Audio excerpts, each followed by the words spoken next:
Hello and welcome back to Work in Progress with Nicole Engelmann. This is the podcast where I have honest chats with other women in business. And today I'm joined by Morin Glimmer. She's a brand strategist, she's a creative director, and let me read that again, cyclical living advocate, and the co-host of the new podcast, Wombly Being. Hi, Morin, how are you? Wombly being. Wong, I'm good, yeah. thank you. Yeah, Wombly. I know it's a tough word. Also showing people's age when they say Womble. I'm good. Thank you so much for having me. I'm really excited to be here. I'm really happy for you to be here as well. And we've known each other for quite a while now, probably at least a year, maybe even more. I Yeah, think, probably closer to two. Yeah. yeah, I think I joined Wild in December 2023, but I didn't go to any of the in-person ones, probably like a month or two later, I think. That's when the co-working kind of in Yeah. person started. Yeah. I mean, let's just get cracking, I guess. Tell us a little bit about yourself, your journey, why you got into branding.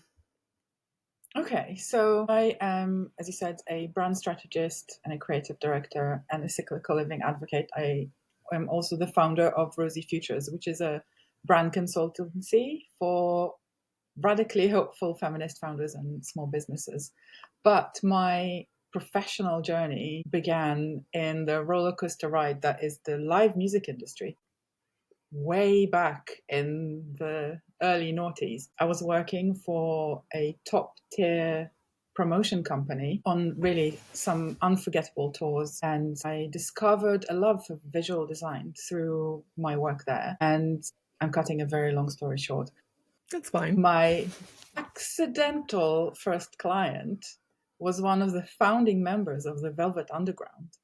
And that was a catalyst for me that kind of led me to pursue a degree in visual communication. So I did that. And then after I graduated, I was headhunted for a lead design position at a branding and advertising agency. And basically, I burnt out within 10 months. And that was my first creative job. So after that, I tried a part-time job, but it didn't help much. And I just didn't have it in me to continue working on commercial and luxury brands when all I wanted was to contribute to making a positive change in people's lives. So I just decided I'll go freelance, and I haven't really looked back since. It's been about 9 years for me as a self employed woman in the world, and I've been shaping impact driven brands from, tech for good startups to human rights organizations and small businesses all this time. And along the way, I've also helped raise over $100 million in funding. And I co founded a social impact design collective. And together we published a best selling children's book about real life heroines. And I also contributed to campaigns that shifted let's call it public narratives around gender, education, and justice. So I guess it's pretty evident what I care about. Um, and last year, I pivoted my business to focus less on design work, more on strategy work, because I believe it has more impact. And I also enjoy it immensely. I have a big picture, strategic thinker kind of brain. So I enjoy the problem solving rather than um, a specific end solution. So what I do basically is I help feminist founders root their brand in alignment with their values, vision, and cyclical nature, so they can build visibility and power and cultural change on their terms. And that's the thing that's kind of at the core of my work, is the belief that when more women and non-binary people build businesses on their terms, we move closer to the world that we want to live in, which is, safer, fairer, and feminist. Yeah, I love that. Mm. I mean, it's really interesting that you say that a strategy has more impact, which is true, right? You can have the best designs ever, but no strategy, you're not getting anywhere. They kind of work together as well, right? You can have the best strategy, but your branding can be literally totally unappealing and not speaking to the people that you want. But usually when the strategy is right, it should work, right? Because then the design also flows more. Yes, basically, it's a decision making tool. How Yeah. how do you know how to choose any expression of your brand if you haven't set an intention and figured out who you are, as the person leading the business, who you are within your own category, and in the greater scheme of things, also in the cultural context. So you Yeah. need to take all of these things into account, and then you can start understanding your own point of view about things, and understand, okay, this is what I stand for, this is what I believe to be true, and this is how I want to do this thing, and this Mm. is why it's How important. how did you figure that out for yourself? How did you find that process for your own business? That is such a hard thing to do for oneself. So it took a while, and I think it's a combination of things. I have my own method. I also learned from other brand strategists before I started doing my own work. And, after a few years of doing this, you kind of figure out what is the way that, what am I trying to say? It's like what questions I need to ask for my brain to understand who I'm working with. And when it's me and my own brain, there's a lot of noise around and all of my history that kind of gets in the way, if that makes sense. That Mm. you don't have the outsider's perspective. And that's what makes things really difficult. And I guess it's a matter of really drilling down into what's important to you, like on the deepest level. What is the one thing that you want to create that you see does not exist or needs improvement, and just take it from there, because if you care about it, it means that so many other people care about it too. Yeah, so basically, I guess I just, went through my own process, and it's still a work in progress where, brands are basically like people. We're always evolving. There's always something to learn. There's always something to change. I'm not sure I'm answering your original No, question now. no, I totally get that. I guess if you boil it down, it's like, why? What's your why? Absolutely why. It's also my Right? favorite question in the world. Yeah. Yeah. Why? Why for yourself, but also why for others? Yeah. Because you How want early others to on? care. No, yeah, definitely. In your journey, did you find your why? Or is that kind of Yeah. quite So recent? I think it's not too recent, but I did have sort of the thing is, okay, I've always known I wanted to do something in social impacts, particularly as I'm trained as a designer. So graphic design, or any design really, is one of the most powerful tools to bring about change. And I really believe that anyone who's a designer and has those skills also holds a responsibility to, shape brands, products, and anything that you encounter basically that's man-made has some sort of design process with it. Like one of my favorite examples is wayfinding, like signage in a hospital. If you don't do a good job, people in a very critical situation might lose their lives because they just don't know where to go. I know that's an extreme example, but it exists. I guess what I'm trying to say is whatever it is that I'm doing, I want to know that I'm contributing to helping other people. I think a year ago or so, in my process of, so I started pivoting my business, I realized it's not just social impact. That's really kind of a wide umbrella. Specifically, it's feminism. And even more specifically, it's through two lenses, which I love how wonderfully weird it makes my business, like combining two seemingly unrelated topics, brand development and menstrual cycle awareness. But I really think that these two lenses, when we combine them together, can really push us towards, a more equal society. That's so interesting as well. It's like, I think I've only heard about this probably this year, that Mm. people lead their business according to their cycle. Because obviously, every woman knows this. There's times in a month where you're not useful at all because you just want to lie down and eat chocolate and, just have a rest because you need to recharge. And then you have a week or so where you're full of energy and you could, climb Kilimanjaro or whatever. So it's, figuratively, not really, but you have the energy that you feel, I can do this now. Yeah. But we're probably not using those times enough to actually come forward in our business. No, we're not. And like, I wanted to also pick up on something you said, like you said, every woman knows.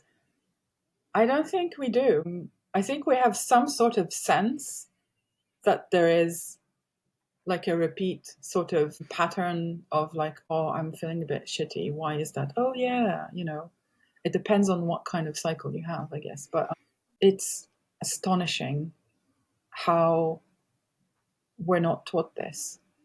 And in fact, we're taught the complete opposite. We're taught to ignore this. We're basically the only species on the planet that sees ignoring our needs as success. Because the way business as usual works, the workforce and the systems we're in, they're not built for us. It's basically all focused on constant output. And we're not built like that. Our bodies are not built like that. And having a menstrual cycle means that you have your own built-in compass that tells you at each phase of the cycle what you need and what to pay attention to. It comes, it's intelligence at its best, like when to do what and why. Yeah. If I answered the question, I'm not sure. No, don't worry, it's fine, totally. Yeah. How did you find that in your own business? So how did you, obviously, like you said, we're not taught this. So how did you figure it out for yourself? And at what point did you think, oh, this is something I could incorporate in my business to help people, get the best out of them and their business? Yeah. Yeah, we're not taught at all. I'm someone, okay, so I discovered a little over a year ago that I'm someone with PMDD symptoms, and I didn't even know that was a thing in the world. So for 33 years of having a cycle, I got my first period at the age of 11. Me too. Oh, high five. Yes. I'm now 45. So it's a very, very long time to be in so much suffering. And the way I was thinking about it is that, oh, I'm useless during, basically half of a month. So, and I can't function like a normal person. Or when I remember a time where like I worked closely with a startup and I would use a language like, it's my weak week now. I'm not at my best. Maybe let's postpone the meeting. Maybe let's talk about this another day. And like, there's a standard that we need to maintain every single day.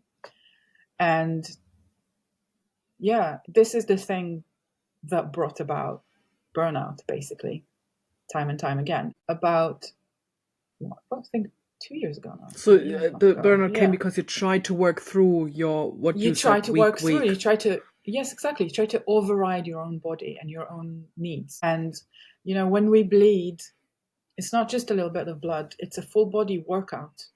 We really do need to rest.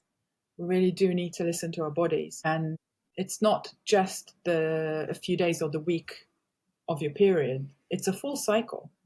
You have different needs during the cycle. You have energy shifts. You express yourself differently. So, like, it's almost, you could say that there are 4 of you every cycle. So we're not consistently the same. And pretending to be consistently the same is going to burn you out, for sure. And, it's a fact that we're cyclical and we pretend that we're linear. And what I was saying before is like the systems we're in and the workforce, it's designed to reward linear, constant productivity. So, and this is really like drilled down so deep in our conditioning and our society that it's really, really hard to kind of step away, look at it more objectively and realize, hang on a minute, I'm not the problem. This system is the problem.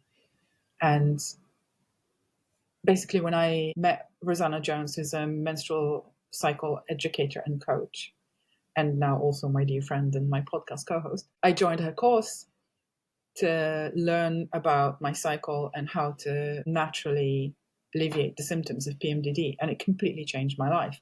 When I learned about the 4 different phases of the menstrual cycle as a mirror to the seasons of nature, that's when things clicked for me, because it's so evident.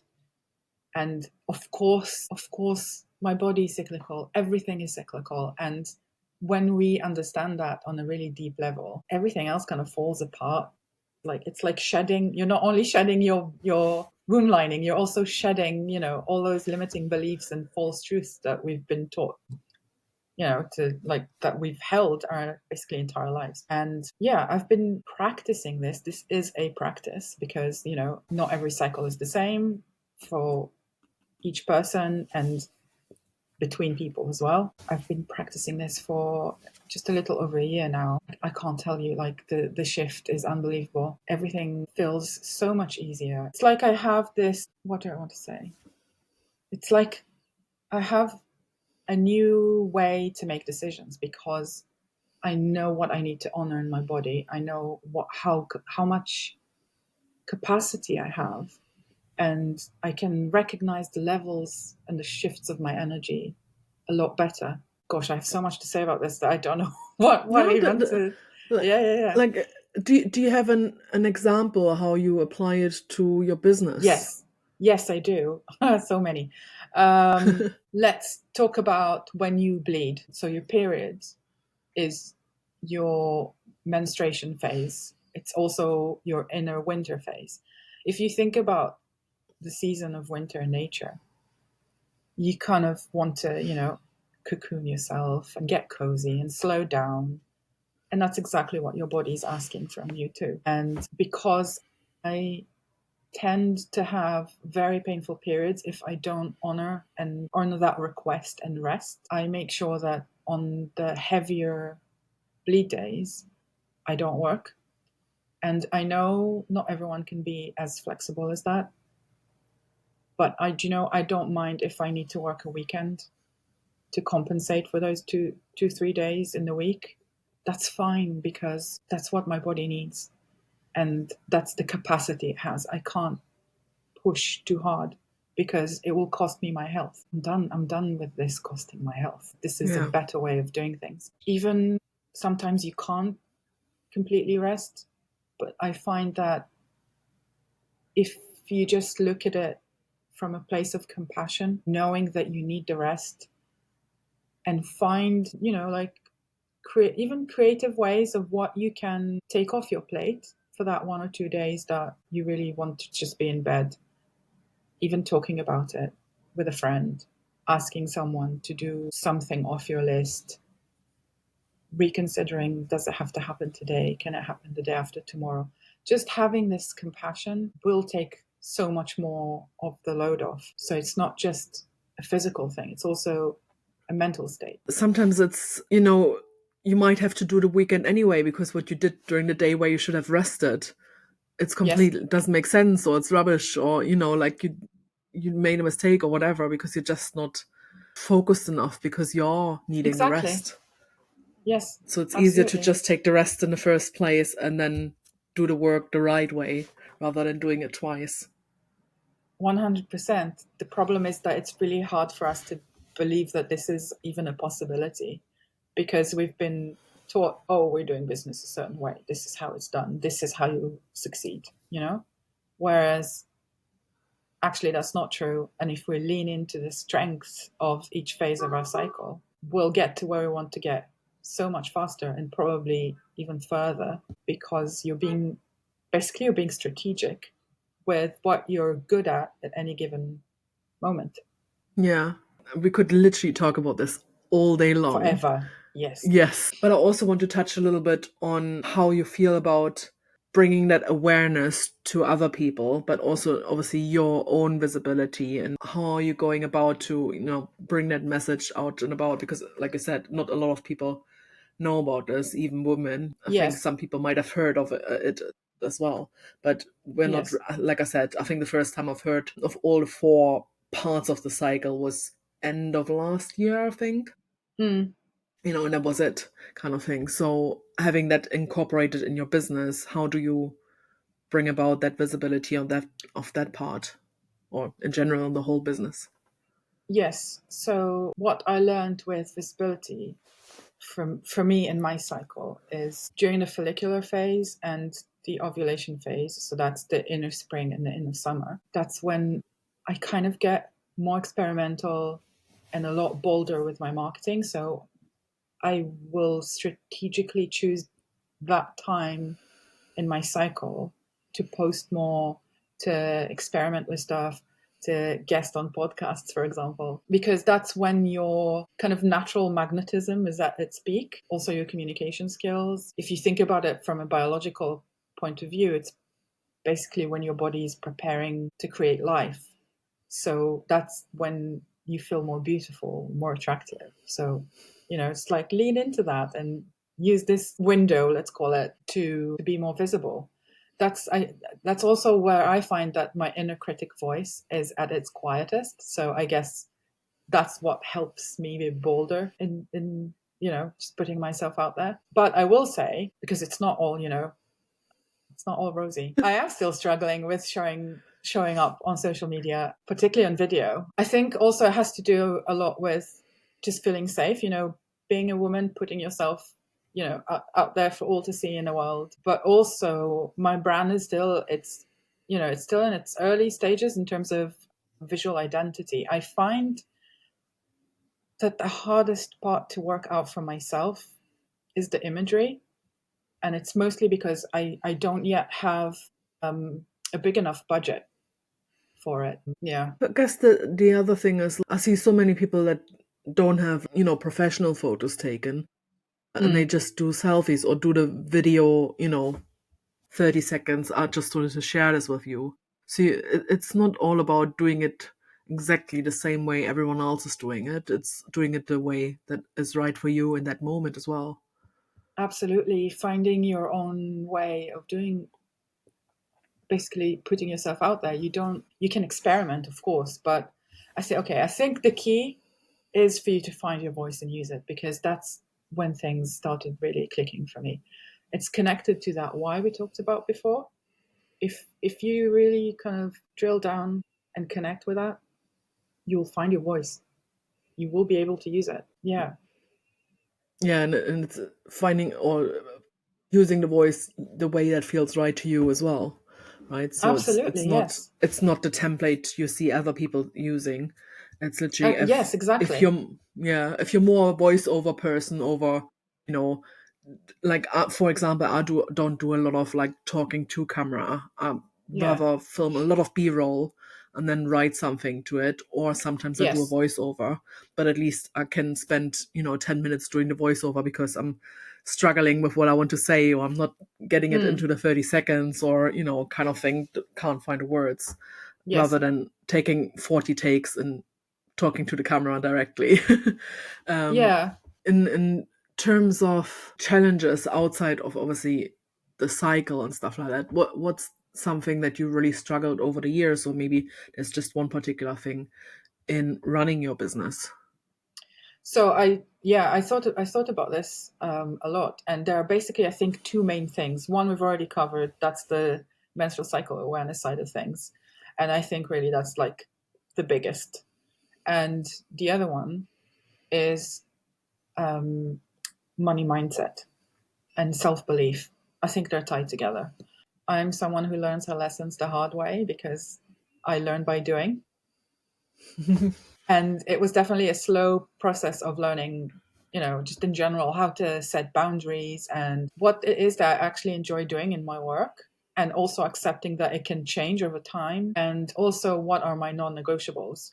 I think that's really important for anyone, regardless of being a business owner, to find out for themselves. There's something I often say, that building a business it's a self-development process. Like, the two are not inseparable. And as a woman, I had to unlearn so many false truths that I've inherited. And the thing is that before you can even do that, you first need to recognize that they're there and then accept them.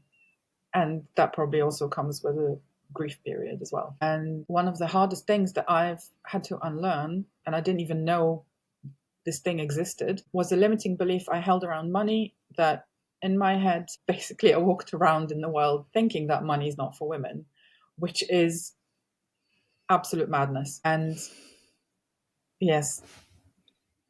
You heard my breath, my exhale. Yes, no, yes, yes, it's a thing. And do you know, there are a lot of women who think that, and they don't realize. I've worked with Harriet Formby to untangle this, and also to get the tools I needed to manage my finances. And unlearning things like this, it's not a one and done thing. It's a practice, like we talked about before.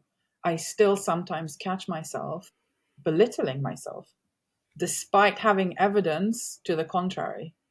And yeah, again, this is how our cultural conditioning goes so deep. So it's only natural to have those limiting beliefs resurface. And I'm Yeah, going to I have to totally say, yeah. I'm going to have to say, particularly around the luteal phase of the menstrual cycle, because it's all related. That's fine, don't worry. I totally get it's especially when you're when you're so in it, you can tie it all together, so you know why it is that way. For me, in general, I think I don't really have those limiting beliefs in money because of the way I was raised and how my parents were around money, and like gave, as soon as I could have a bank account, I was 12, I had one, and my pocket money would go into Wow. that. So it was like a kid's account basically, and my pocket money would go into this, and then I would only get the pocket money when I cleaned my room. So I knew from an early age I don't get money just because it's growing somewhere or my parents just have it. It's because I've done this, that's why I get this. So I think that's a big difference as well. But also, I think because of how my parents grew up, so money was always a thing. But it's also, what am I trying to say? It's the other thing is probably for women, we are often not thriving to have those big numbers, like all the things we see, like have a 10K month for 100K year or whatever it is. That sometimes I feel that women are aiming for that because it's told they have to. You know what I mean? It's not necessarily Yes. that it's like a societal thing. Yes, like someone's trying to sell you a formula and tell you this is how business is done. You should be able to, reach Yeah. 10K months every month. Like that's just how success is measured. Exactly. And here is when I will pose my favorite question again. Why? Yeah. Like what? Why? There's really no reason. Two things I think that I would bring into this. One is, what is your goal? What are you trying to achieve? What do you want? What do you want is a really big question that many of us, particularly women, don't know how to answer or are scared to answer. Find out what you want. Find out what you need. These are the two things that will help you set your at least initial financial plan. Yeah.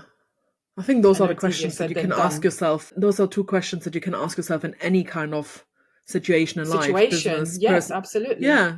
Because Yeah, why and what do you want to, like, why are you doing this and what do you want to achieve? What is the plan? Apply that to exactly. anything in And life. yes, you're absolutely right. And when you do that, you clear away the noise from what people tell you that all the shoulds. Just figure out for yourself what you want first, what you need, and then take it from there. And if Yeah. you don't know something, ask for help. I enjoy being able to work with experts in fields that I don't know, I don't know enough about. So, I mean, that's what we're all doing. Like, these are the businesses we build. Yeah.